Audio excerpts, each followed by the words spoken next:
да почнеме со она што е последен европски извештај за состојбите во Република Северна Македонија. Мислам дека многу прецизно во тој извештај се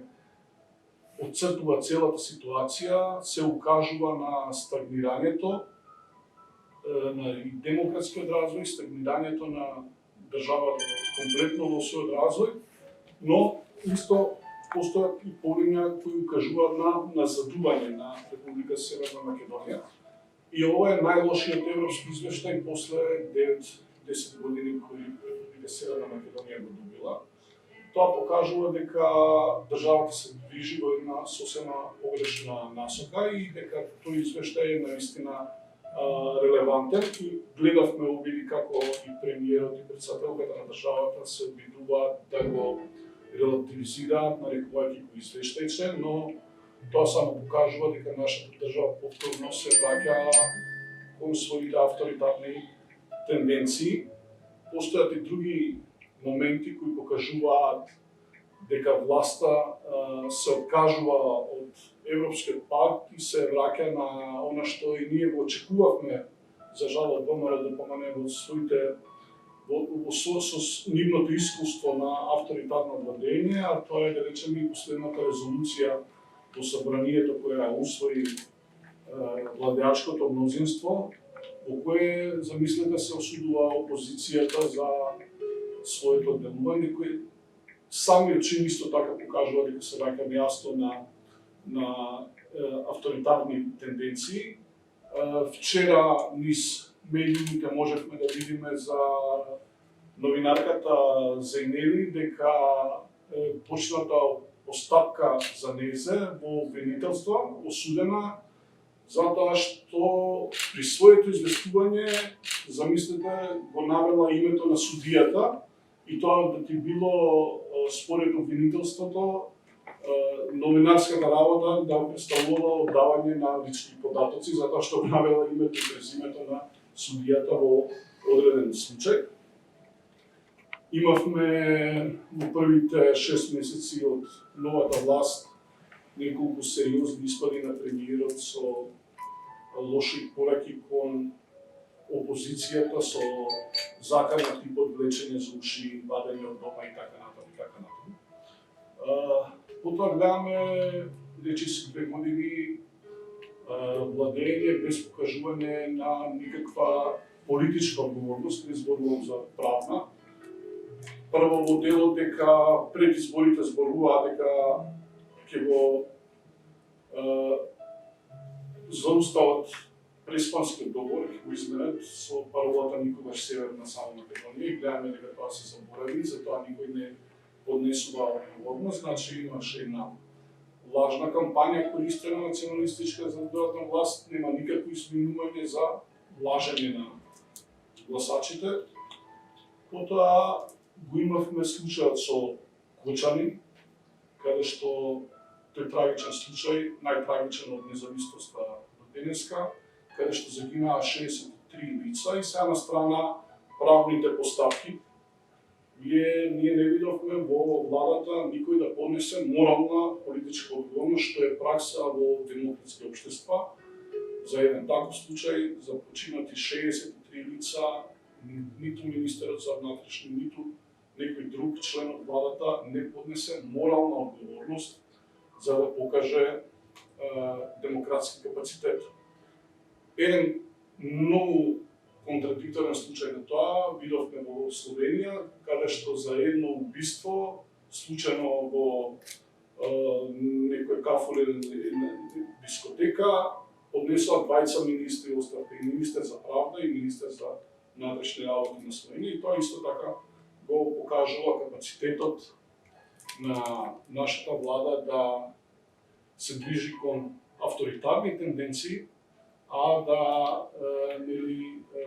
се откажува од демократските пракси и начала на владење. Дополнително, во првите неколку месеци, сигурно речиси година дена од новото владење, видовме една националистичка реторика која имаше за цел да подгрева страсти во нашето општество и да прави дополнителни поделби, тој наратив националистички се водеше од казната Македонија на македонците и на албанците ќе им го покажеме кај им е местото и се разбира помалку бројните тие се старт маргинализирани и на нив да им се покаже кај им е местото во општеството. Сите овие тенденции покажуваат дека власта се откажува од својот европски пат. Власта нема намера да гради општество во кое ќе се обиде сите групи да ги инкорпорира во развојот на државата, без разлика дали збориме за економскиот развој или демократскиот развој. Она што дополнително можевме да го видиме, а е експлицитно спомнато во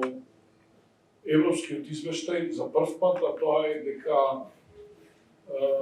имаме негативно влијание на она што се нарекува српски свет во Република Северна Македонија, кој се користи за подлога токму овие тенденции кои сега ги набројував да ги поддржува во негативни тенденции да ги поддржува во нашето општество. И во една таква ситуација, имајќи го во предвид и поранешното владење на ВМРО-ДПМН, ние оваа година на домашна сцена можеме да очекуваме веројатно нови предвремени парламентарни избори. Тие имаат повеќе мотиви за таа работа, затоа што прво локалните избори покажаа дека драстично паѓа поддршката за владеачката коалиција, иако овдека треба да се спомне, за жал не расте опозицијата во своите рейтинзи, не расте толку соодветно како што опаѓа поддршката кон власта. Тоа е првиот мотив, затоа што ако се сетите на оној циклус на редовни предвремени избори кои ги правеше Никола Груевски, ги правеше толку тоа за да опозицијата не се стабилизира, за да опозицијата не застане на нозе и да на некои редовни избори бидат во една иста позиција да излезат пред граѓаните и да ги дадат своите понуди. Вториот момент зашто мислам дека оваа есен до крајот на годината ние ќе сериозно власта размислува да направи предвремени избори, затоа што ги чека резултатите на Орбан и на Вучич во нивните држави и према нив ќе проба да се прилагоди да добие еден чист мандат во случај да паднат нивните политички ментори. Ние имаме во Унгарија април-мај избори, во Србија се очекува октомври и сметам дека ако падне Орбан, дека власта би сакала да има еден чист период од 4 години, знаејќи дека губи два значајни политички ментори и ако сакате спонзори на оваа изолационистичка политика. Овие работи секако дека оставаат влијание и во економијата. Гледате дека буџетот е во слаба кондиција. Ние имаме како никогаш до сега задоснување на исплата на повратот на ДДВ на фирмите. Потоа имаме за прв пат во случај да речеме лани до декември со сериозна динамика доцнеа исплатите на социјалните трансфери. Постојат и други доцнења на плаќања од буџетот кои порано не сме имале случај да ги гледаме. Тоа е едната димензија. Втората димензија, предизборните ветувања кои ги слушавме во 24-та година за подобар животен стандард, гледаме дека тој балон популистички пукна во 2025 година, односно дека на сите граѓани им станува многу појасно дека Република Северна Македонија не дека не напредува, таа се враќа на дното и во така слабата конкуренција што се нарекува држави од Западен Балкан. Ние имаме речиси најмали минимални и просечни плати во регионот, но доволно е да запалиме кола и да прошетаме и да видиме дека еден граѓанин обичен во Скопје живее многу полошо отколку еден граѓани во Тирана денеска, во Сараево, во Приштина, во Подгорица, да не зборуваме за центрите Софија, Атина, Љубљана и Загреб, кои се веќе многу пред нас, така да таа приказна за ние ќе се откажеме од Европската унија, ама ќе работиме на економски реформи дома, едноставно не е можна, затоа што нашата економија, за жал, е импотентна. Затоа што многу често низиниот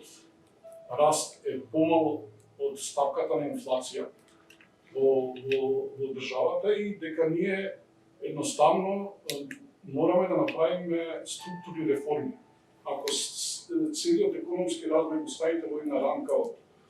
30 години, ако ја видите подобната точка на Северна Македонија и на Скопје во однос на Тирана, во однос на Приштина, во однос на Босна, кои тргнаа од многу полоши позиции после војни, многу поголеми кризи и така натаму, ќе видите дека нашата економија во 30 години заостанува, сериозно заостанува дури за најслабите економии во Европа, односно државите од Западниот Балкан. Она што дополнително го гледаме, иако сме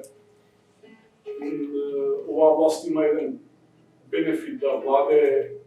во еден момент каде што нема светски кризи од типот на короната и така натаму, или светска економска криза. Ние гледаме една, ќе кажам, наркоманска зависност од задолжување. Прво беше задолжувањето кај Орбан од милиарда евра, кои власта ги искористи за партиски цели за локалните избори. Тие пари многу брзо се подржија и замислете после таа милиарда повторно се зборува за милиарди евра задолжување. Дел од нив они ги правдаат со начин да нели се враќаат одредени стари долгови, но јасно покажуваат бројките дека добар дел од тие пари се трошат за затварање на божиците дупки. Дополнителен проблем е што ние имаме власт која сама во своите изјави кажува дека европската перспектива не е затворена, а тоа сериозно дополнително влијае врз развојот на економијата, односно ако на Северна Македонија ја земете надежта за членство во Европската унија, никој странец нема да дојде да инвестира во држава која би останала како црна дупка. Потоа ние не можеме да направиме суштинска реформа на македонската економија поради неколку работи, затоа што прво немаме пари,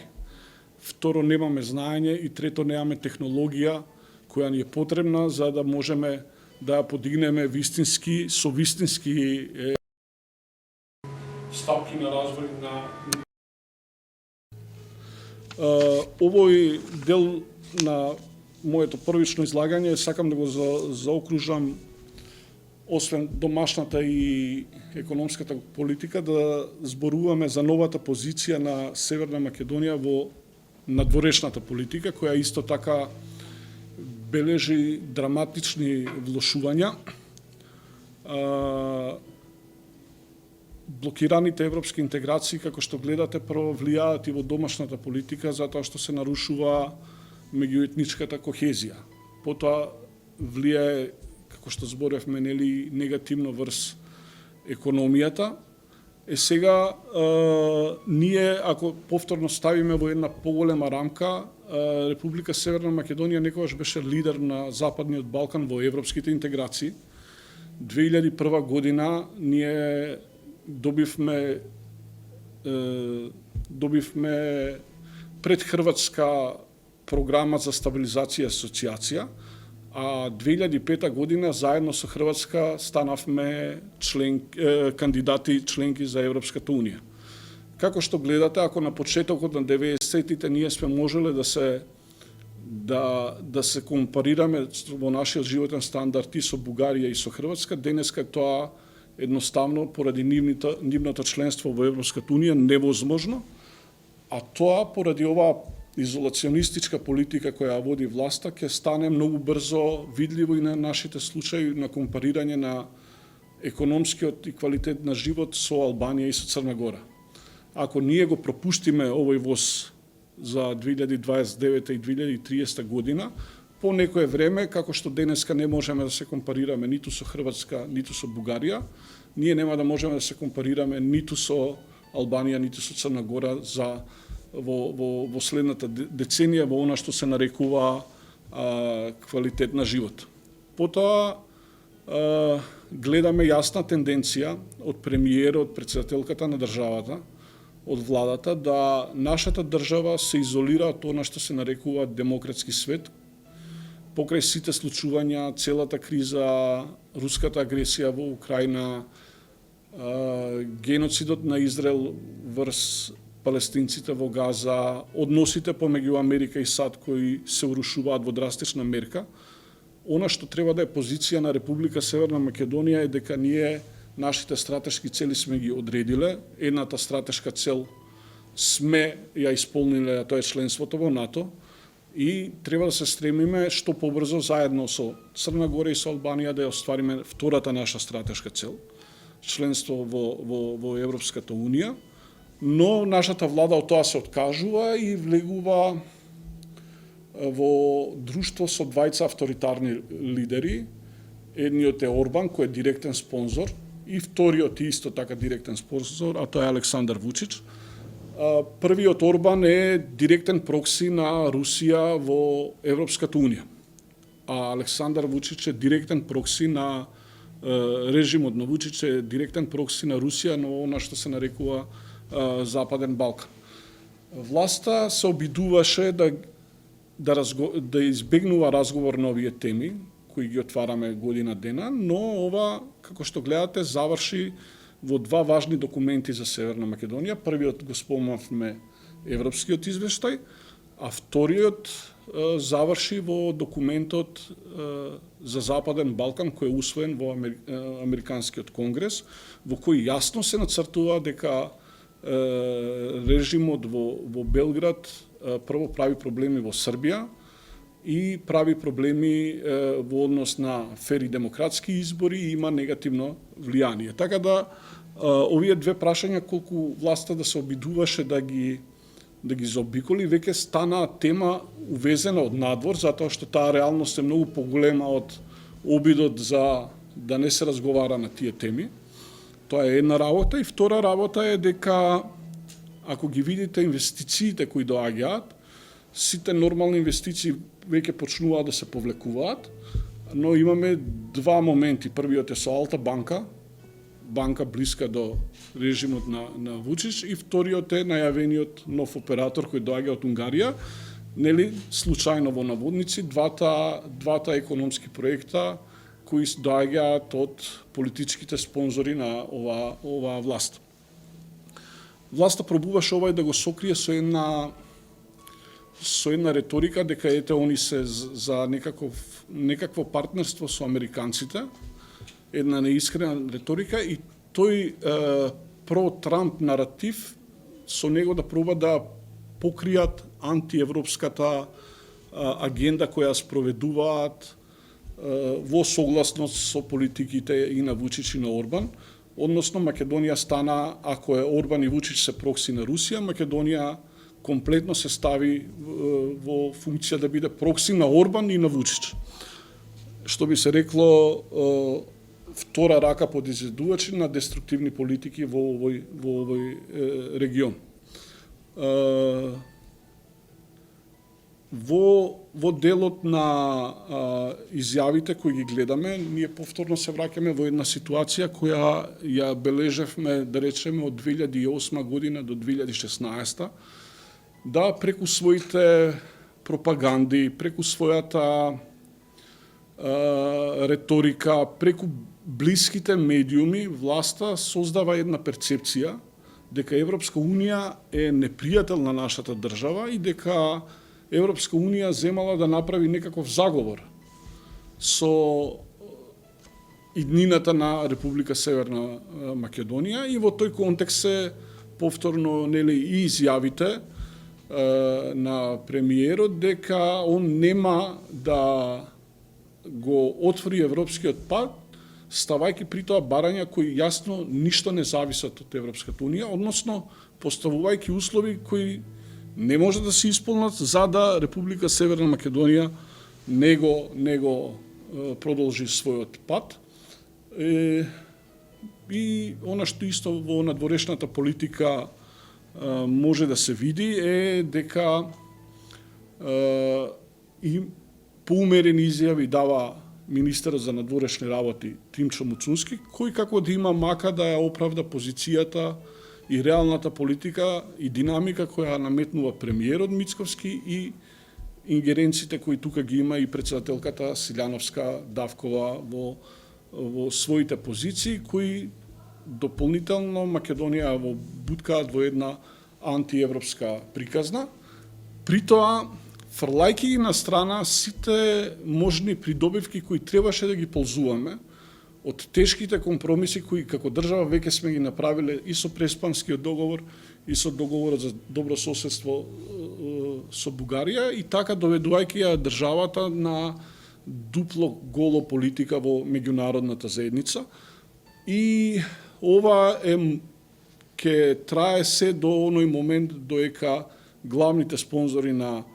власта и на премиерот Мицковски, како што кажа Орбан и Вучич, ја имаат моќта и понатаму ја буткаат Република Северна Македонија во таа насока. Ние не требаше да си дозволиме да влагаме во антиевропските наративи. Ние имавме добар капитал во делот на нашите поранешни компромиси кои се направени, тешки компромиси, требаше да ги ползуваме бенефитите од тоа и во оваа светска криза врзано околу геополитичките поместувања, ние требаше да се останеме на нашите стратешки цели, а тоа е, ја имаме позицијата и САД и Европска Унија заедно, а не да бираме меѓу двата партнери во Евроатланскиот сојуз да одбереме само еден, а при тоа фактурата за тоа ќе биде доставена и до државата и ќе ја платат највеќе граѓаните на Република Северна Македонија. Продолжува тој момент дека нашите сограѓани албанци се опасноста внатре во државата, наративот дека Бугарија најголем непријател во регионот и создавање на тој наратив дека Европската Унија не сака добро на Република Северна Македонија и дека прави некаков заговор против Северна Македонија и македонците како народ. Од ова може да заклучиме дека Република Северна Македонија во оваа година и пол, во 2026 година, влага во нешто што се нарекува голема општествена криза, која внатре ќе содржи повеќе кризи. Првата е политичка криза, втората е економска криза, потоа ќе имаме криза и од социјални размери, затоа што веќе ги гледаме протестите и на синдикатите и на работниците кои работат за најмали плати во регионот. Сите тие кризи ќе ја доведат Република Северна Македонија во една општествена криза и тука дефинитивно влијае и моментот дека стратешката цел е блокирана, членство во Европска Унија, а ја имаме праксата дека кога стратешка цел е блокирана, како што беше 2008 случајот во НАТО, тоа влијае врз политичката сцена и ние влагаме во една серија на редовни предвремени парламентарни избори, се додека не се решат главните прашања. Она што јас сметам дека треба да се направи во следниот период, што би требало да се направи, но за жал имаме власт која тоа не сака да го прави, а тоа е да што побрзо се направат уставните измени и да се фати брз чекор кон членството во Европска Унија, да се направат, да се трне во она што се нарекува системски реформи и во економијата, и во администрацијата која е спора и која не е ефикасна. Нашето општество и граѓаните и малиот и средниот бизнис имаат потреба од мала, но брза и ефикасна администрација. Ние гледаме дека некој сака Северна Македонија да ја изолира од демократскиот свет. Нас ни треба држава која е во демократскиот свет, но ни треба држава и која се бори ефикасно против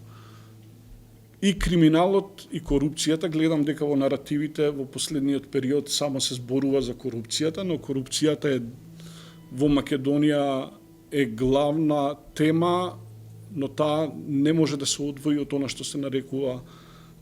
сериозен криминал кој се случува пред нашите очи, и јас сметам дека Република Северна Македонија треба што побрзо да го усвои законот за рестриктивни мерки. А тоа е дека сите оние кои се наоѓаат на црните листи на САД и на Европската унија и на Велика Британија, политичарите да не можат да обавуваат сериозни функции државни, а оние кои се наоѓаат на тие листи имаат своји приватни бизниси, нивните бизниси да не можат да учествуваат на тендерите кои доаѓаат од државните ресурси, и дополнително сметам дека Република Северна Македонија треба да влезе во што побрзо уште во еден следен чекор на дополнителна децентрализација, затоа што гледаме дека секогаш кога имаме ние авторитарна власт, дека таа не се грижи посебно за местата кои се надвор од Скопје помали, и нивните пари ги троши на сосема нетранспарентен и неефикасен начин во нивниот развој. Овдека од оваа гледна точка би сакал да најавам дека и ние во следниот период ќе отвориме една кампања на средби и со наши членови во партијата, но и со граѓани, имајќи го сето ова предвид кој го зборевме, а тоа е да тргнеме со еден слоган во следниот период на една наша партиска кампања дека е време за демократска акција, затоа што сите овие случувања кои ги кажавме, сметаме дека се многу посериозни отколку што јавноста или нашата перцепција дека јавноста во моментов ги перцепира, и сметаме дека резултатите од вакво владење ќе стигнат, лошите резултати од ваквото владење ќе стигнат многу побрзо од што очекувавме.